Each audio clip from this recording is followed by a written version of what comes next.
Welcome to steno dictation. Dictation 5 second बाद शुरू होगा। स्टार्ट। इस पर आश्चर्य नहीं कि विपक्ष और विशेष रूप से कांग्रेस को मोदी सरकार के 11 वर्षों का काम बिल्कुल भी रास नहीं आया।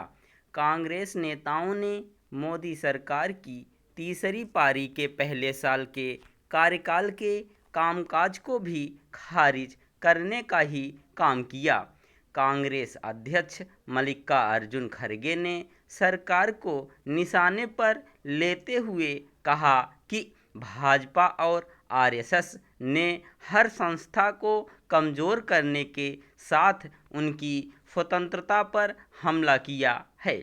उनके अनुसार मोदी सरकार ने 11 साल बर्बाद कर दिए और इस कालखंड में उसने संविधान के पन्नों पर केवल तानाशाही की स्याही पोती है। कांग्रेस नेता ऐसे आरोप पहले भी लगा चुके हैं, वे कुछ नया नहीं कह सके, लेकिन इस पर हैरानी है कि खड़गे मोदी सरकार पर तानाशाही के रास्ते पर चलने का आरोप तब लगा रहे हैं जब चंद दिनों बाद ही देश में आपातकाल थोपने के 50 साल पूरे होने जा रहे हैं। इसका मतलब है कि कांग्रेस नेता मोदी सरकार पर नए सिरे से पुराने आरोप लगाते समय यह भी ध्यान नहीं रखते कि उन्हें कब क्या कहना चाहिए। यह और कुछ नहीं, विरोध के लिए विरोध की राजनीति का ही परिचायक है।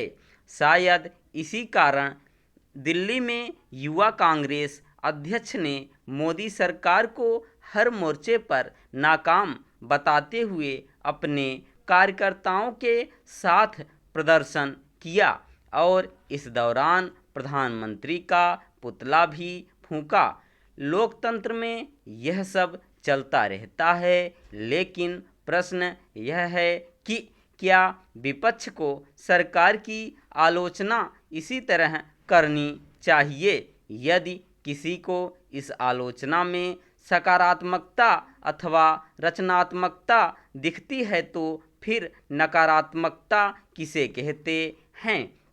अच्छा होता कि विपक्ष गठबंधन INDIA का नेतृत्व करने वाली कांग्रेस मोदी सरकार के 11 साल के कामकाज की गहन समीक्षा करते समय इसी अवधि में अपने कामकाज की भी परख करती और यह देखती कि लोकसभा में नेता प्रतिपक्ष का पद पाने के अलावा मुख्य विपक्षी दल के रूप में उसने क्या हासिल किया है। यह प्रश्न उसे अपने आप से करना चाहिए।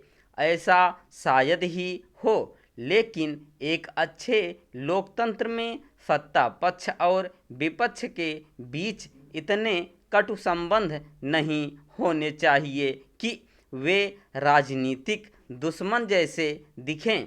लोकतंत्र में सत्ता पक्ष के साथ ही विपक्ष की भी महत्वपूर्ण भूमिका होती है। दोनों को रथ के पहियों की संज्ञा दी जाती है। वर्तमान में अपने देश में ऐसी संज्ञा नहीं दी जा सकती।